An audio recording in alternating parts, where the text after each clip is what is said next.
My name is Bisa, and let's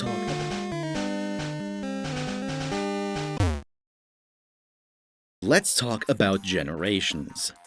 No, seriously, I mean it. It's easy to forget that just like shiny, generation, as it relates to Pokémon, is a fan-made term that was only officially adopted by the Pokémon Company later, in this case for Gen 6, X and Y. Now, which of these currently 9 sets of games actually is the best is a hot topic among fans. Whether you uphold Unova or you're a staunch believer in Sinnoh supremacy, barely an hour goes by without an argument over this breaking out somewhere on the internet. And I want to throw my hat into the ring too. Though, trust me, you probably might not see my take on this coming. First things first, I'm immediately going to turn this thing on its head by saying, I don't actually think there is one single best generation of Pokémon, and really, the endless arguments back me up here on the merit of being endless. Pokémon as a concept, world, and ultimately as games is so varied and diverse in what it lets you do and how it lets you play that they can pride themselves on one of the greatest degrees of player freedom and expression in modern RPGs, even in spite of its very linear progression design. Ultimately, while you could sort them into archetypes, everyone will end up playing Pokémon for slightly different reasons from one another, all of which are represented differently across all of the generations. I also don't think that one generation alone is really enough to have a big impact on the franchise as a whole. Of course, each round of games comes with its own big changes, but I don't think any particular set of changes from one particular set of games has been enough to change the course of the franchise, spare maybe its very inception with Red, Green, and Blue. So today, I want to take a hopefully quick look into how each generation of Pokémon sticks out from the rest, but also how they might be similar to each other, allowing us to group them together into less granular eras of the franchise, which in the end will hopefully allow us to take a neutral look at the impact of each of them on the franchise and try to answer the question posed in the title of the video. Without further ado, let's take a look at Gen 1 and 2, or what I will call the Classic Era. Honestly, this one should be kind of self-explanatory. These two sets of games are where everything started, and honestly, there are few, if any, games in the entire rest of the franchise that are more closely connected with each other across generations than these two.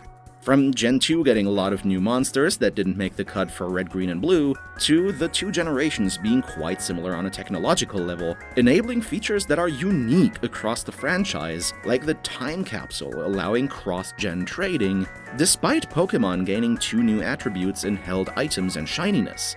Honestly, these two sets of games are not even really fit to carry the moniker of Pokémon generations, and the labels of Gen 1 and 2 feel retroactively applied to them, as the first set of games really is just that, while the development mindset for Gold and Silver was drastically different from anything that would come after, making them much more akin to sequels than what we expect from or understand as a new generation of Pokémon today. However, the next rounds of games would mark a big shift for the franchise on basically every level, making for a pretty clean cutoff between the first, the Classic Era, and what I will call the Consolidation Era, Gen 3 and 4.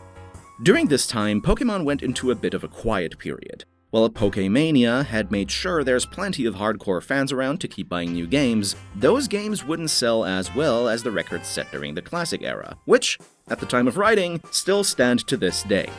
It's also during this time when the Pokémon Company incorporated, as a way for Nintendo, Game Freak, and Creatures Inc. to have better control over what they would now build out into a franchise. The Classic Era saw the TCG games, Stadium, and Pinball, along with a few other Pokémania-fueled experiments. But as the name suggests, the Consolidation Era was when spin-offs and side games really started rolling off the presses, including remakes of the Classic Era. Now, on a technological level, frankly, the jump from Gen 3 to Gen 4 is almost as large as the one from Gen 2 to 3, so the primary thing that binds them is this franchise consolidation that was happening at the time, as well as their combined continued effort to polish and round out the mainline core series Pokémon formula. 2 berries from Gen 2 suddenly became 43 different species. Double battles were introduced, abilities, the physical special split, and there was also a shared focus on connectivity, with plenty more activities than just trading and battling available to players who link their games. The ability to trade Pokémon with spin-offs. Fire Red and Leaf Green introduced wireless communication for the first time. The e-reader existed, And the DS's internet capabilities via Nintendo Wi-Fi connection first enabled players to battle with each other from around the world or trade via the GTS. The franchise was set up for a resurgence. A loyal core fanbase meant guaranteed success of basically anything they put out, and the formula adapted to the ever more connected world of the internet early, ensuring a smooth transition into the next era of the franchise. Too bad they catastrophically fumbled it! Good old Generation 5. What will I do with you? Nowadays regarded as some, if not even the best core series set of games ever made, it's no news that Gen 5 was, for the longest time, seen as the black sheep of the franchise, trying to soft reboot it, introducing a full run of 156 new Pokémon, which made up the entirety of the Unova Pokédex, only introducing Pokémon from prior generations after beating the main game, and even going as far as to reboot the anime. None of this went over well with audiences at the time, though, and most of these ideas were ignored by the time Black 2 and White 2 rolled around, but the well was poisoned by then. No one liked Unova, and two completely new sequel games set in it, rather than the expanded 3rd edition people were expecting, sealed the deal on Gen 5 for many, making them the worst-selling mainline titles to date. That doesn't mean, of course, that Gen 5 doesn't have plenty of merits.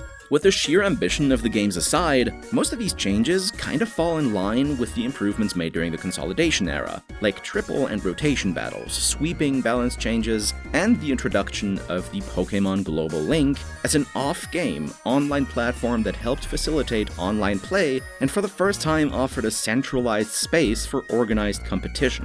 With all its good and bad, Gen 5 stands out on its own, both not moving the needle much from what its predecessors offered, but also swinging the rudder around, and doing its part to ensure a smooth transition into the next big thing, all amidst an almost prophetic, stunning blunder of communication between the Pokémon Company and its fans.